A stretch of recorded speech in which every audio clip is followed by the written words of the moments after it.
All right, let's dive into one of the most significant and, honestly, game-changing shifts in Indian employment law, the brand new standardized definition of wages under the Social Security Code of 2020. For years, we all know the playbook, right? Companies would structure salaries with a really low basic pay, all to keep those Social Security contributions down. Well, with the new labor codes, that entire strategy has been completely turned on its head. And the stakes here are incredibly high. Understanding this new definition isn't just a nice-to-have for your HR and legal teams anymore. Nope, it is an absolute must-do for compliance. Okay, so here's our game plan. We're going to start with the big picture, the new wages game. Then we'll break down the definition itself, piece by piece. After that, we'll see the 50% rule in action with a real-world example. Then we'll try to solve the equity compensation puzzle. And finally, I'll leave you with some key takeaways. So first off, why is this such a monumental shift? Well, for decades, we've been operating in a system with a messy patchwork of different definitions. The new code does something huge. It takes 9 different Social Security laws and rolls them into one. And most importantly, it gives us a single, uniform definition of wages. This one definition replaces all those multiple, confusing, and often conflicting definitions we had to juggle before. And believe me, the impact is massive. This one single definition now drives how you calculate everything. We're talking Provident Fund, that's your retirement savings, Gratuity, your end-of-service payout, ESI, maternity benefits, you name it. It's one standard to rule them all. Okay, so let's get to the heart of it. What exactly is wages now? Let's break it down. I think the easiest way to wrap your head around this new definition is to think of it in 3 parts. First, what's always included. Second, what's specifically left out. And third, this powerful new rule that keeps everything in check.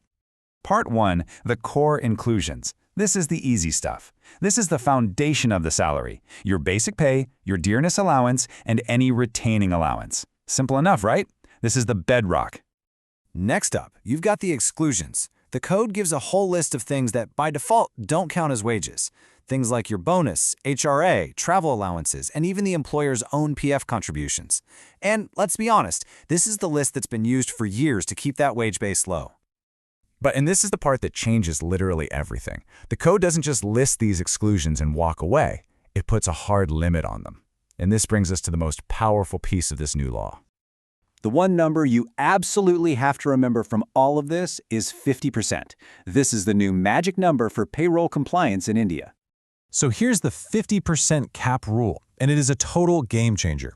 It says that if the total value of all those excluded items adds up to more than half of an employee's total pay, the amount that's over that 50% mark gets automatically pulled right back into the wages calculation. It basically creates a mandatory floor. Your wages for Social Security can never, ever be less than 50% of total remuneration. Okay, theory is one thing. Let's look at a practical example, because this is where the financial impact really becomes crystal clear. All right, let's walk through these numbers together. Take a typical 15 lakh CTC package.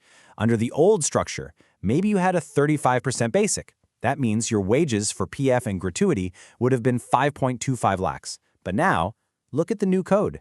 The excluded allowances are 9.75 lakhs, which is way over the 50% threshold of 7.5 lakhs. So the law steps in and says, that excess of 2.25 lakhs gets added right back to the basic. And just like that, your new wages figure for all your calculations jumps up to 7.5 lakhs. So what's the bottom line? Well, you have a choice. You can either get ahead of this, review your pay structures and make sure your core wages make up at least 50% of CTC, or the law is just going to do it for you and your liabilities for contributions are going to go up, period. Okay, now let's shift gears and talk about what is probably the biggest gray area in this entire new code. How do we deal with equity? So the code has this little provision for non-cash benefits. It says that payments made in kind, so not in cash, can be included as part of wages up to a limit of 15%. But this simple sentence opens up a massive can of worms.